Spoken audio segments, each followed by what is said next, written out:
26 September ছিল আমার second anniversary. দোকান থেকে কেক না কিনে ঘরেই তৈরি করলাম এত সুন্দর একটি কেক। 2টি ডিম দিয়ে তৈরি করে এই কেকটি দেখাবো আপনাদের।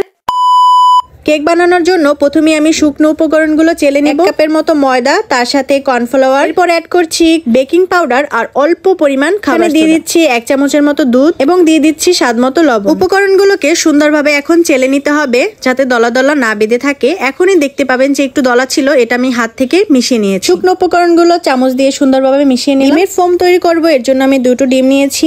2টা ডিম দিয়ে আজকে আমি কেকটা তৈরি করব। কুসুম না যাতে ভেঙে যায় এর জন্য ডিমটা খুব আস্তেই ভাঙতে হবে। এরপর কুসুমগুলোকে আমি আলাদা করে রেখে দিলাম। ডিমের সাদা অংশগুলো এখন আমি ফোম করে নিব। বিটার মেশিনটা একটু সেট করে নিচ্ছি। ডিমের সাদা অংশ প্রথমে আমি অল্প পরিমাণ একটু বিট করব, আর এটা একটু ফোম ফোম হয়ে আসলে এখানে আমি অ্যাড করে দিব পরিমাণ মতো চিনি। আর চিনিটা কিন্তু আমি একসাথে অ্যাড করব না, অল্প অল্প করে অ্যাড করব আর বিট করব। একসাথে চিনি অ্যাড করলে আপনার ফোমটা নষ্ট হয়ে যাওয়ার সম্ভাবনা থাকবে, তাই আস্তে আস্তে করে চিনি অ্যাড করবেন আর বিট করবেন। এক্ষেত্রে আপনার ফোমটা পারফেক্টলি থাকবে। কুসুমগুলো আলাদা করে রেখেছিলাম, এখন কুসুমগুলো আমি বিট করব। ডিমের সাদা অংশ ফোম করার পরই এখানে আমি কিন্তু কুসুমগুলোকে বিট করেছি। এখন আমি এখানে দিয়ে দিচ্ছি ভ্যানিলা এসেন্স, তারপর আমি এখানে অ্যাড করছি সয়াবিন তেল। সবসময় আপনারা তেলটা ফোম হওয়ার পর অল্প একটু বিট করে নেবেন, তাহলে ফোমটা নষ্ট হবে না। এবার শুকনো উপকরণগুলো আমি আস্তে আস্তে অ্যাড করে দিচ্ছি আর সুন্দরভাবে নেড়ে নিচ্ছি। ভিডিওর স্পিড বাড়িয়ে দিয়েছি, এটা কিন্তু আপনারা খুব আস্তে আস্তে করবেন যাতে ফোমটা নষ্ট না হয় সেদিকে লক্ষ্য রাখবেন। এবার আমি একটি কেকের মোল্ড নিয়ে নিচ্ছি, এখানে আমি তেল দিয়ে দিলাম আর এরপর একটু ফয়েল পেপার দিয়ে দিচ্ছি। এখানে চাইলে ফয়েল পেপার না থাকলে আপনারা কাগজ বা লেখালেখির কাগজও ব্যবহার করতে পারেন। এবার একটু তেল দিয়ে দিচ্ছি। তেলটা কিন্তু শুধু নিচেই লাগাবেন, আশেপাশে লাগালে কিন্তু কেকটা আর ফুলবে না। কেকের ডোটি এখন আমি মোল্ডের ভিতরে সুন্দরভাবে দিয়ে দেব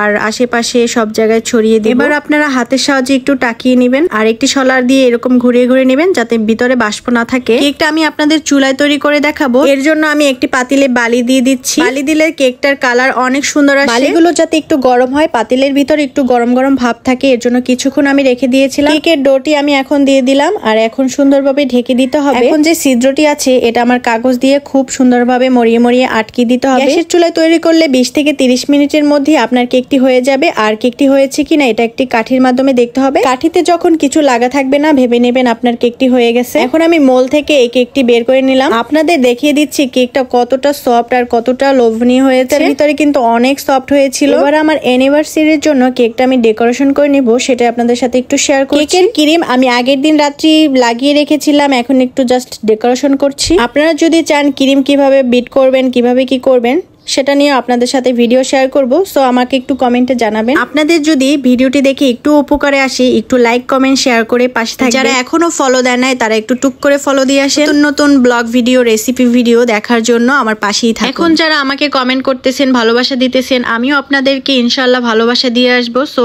একটু বেশি বেশি শেয়ার করবেন, কমেন্ট করবেন। কেকের রেসিপিটা আপনাদের কাছে কেমন লেগেছে একটু কমেন্ট করে জানাবেন। সবাই ভালো থাকবেন, সুস্থ থাকবেন। দেখা হবে নেক্সট ভিডিওতে। আসসালামু আলাইকুম।